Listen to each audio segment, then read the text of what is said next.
Thomas Schnell, la revue de presse internationale. Nous sommes tout d'abord en Israël avec Frédéric Simon. Bonjour Frédéric. Bonjour. Qu'est-ce qui fait la une des journaux israéliens ? C'est la décision d'augmenter considérablement l'aide humanitaire dans la bande de Gaza qui fait la une des journaux. Une volte-face, affirme le quotidien Yediot Ahronot. L'augmentation substantielle de l'aide à Gaza aurait dû être une clause centrale d'un accord sur la libération des otages, continue le journal. Mais voilà qu'Israël est contraint de la mettre en œuvre unilatéralement, sans garantie que les vivres ne parviennent pas au Hamas. À gauche, le Haaretz est encore plus sévère. Le Premier ministre Netanyahou, écrit-il, a nié la catastrophe humanitaire dans la bande de Gaza. Il est maintenant forcé d'agir dans la précipitation pour l'atténuer. Appréciation négative également, mais pour de toute autre raison, du journal conservateur Israël Hayom, qui cite des proches d'otages détenus à Gaza. Selon eux, les pauses humanitaires permettront la remise sur pied du Hamas. Nous partons maintenant au Chili, retrouver Joséphine Echlar. Joséphine, un chiffre est à la une des médias chiliens.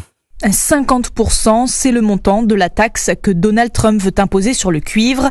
Ce métal rouge, le Chili en est le premier producteur mondial et l'année dernière, près de la moitié du cuivre importé par les États-Unis provenait du pays andin, rappelle CNN Chile.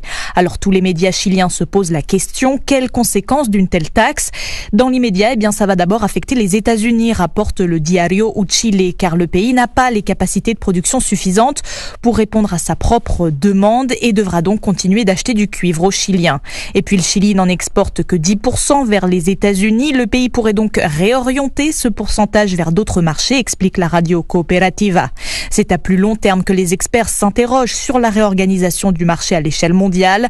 Mais pour l'instant, le Chili continue de négocier avant l'entrée en vigueur le 1er août de ses droits de douane. Dernière étape ce matin au Liban avec Inès Gilles. De quoi parle-t-on dans la presse libanaise, Inès ? On parle de la mort de Ziad Rahbani, immense artiste libanais et fils de la diva Fayrouz. Ziad Rahbani a influencé des générations de Libanais en modernisant la musique arabe, introduisant des rythmes latinos, russes et occidentaux, explique Al Jazeera. Il a écrit les plus grandes chansons de sa mère, Fayrouz. Ouvertement communiste avec un esprit provocateur, il était très critique du système confessionnel libanais, selon Ici Beyrouth. Ces messages ont trouvé un écho auprès des Libanais fatigués des tensions communautaires qui souhaitent s'émanciper du poids de la religion. Sa mort est un choc au Liban. Toute la classe politique libanaise lui a rendu hommage, mais aussi, plus étonnant, le porte-parole de l'armée israélienne, Abichai Adrae, d'après L'Orient le Jour. Pourtant, pro-palestinien convaincu, Ziad Rahbani était très critique des politiques israéliennes. Merci à tous nos correspondants internationaux. Europe 1.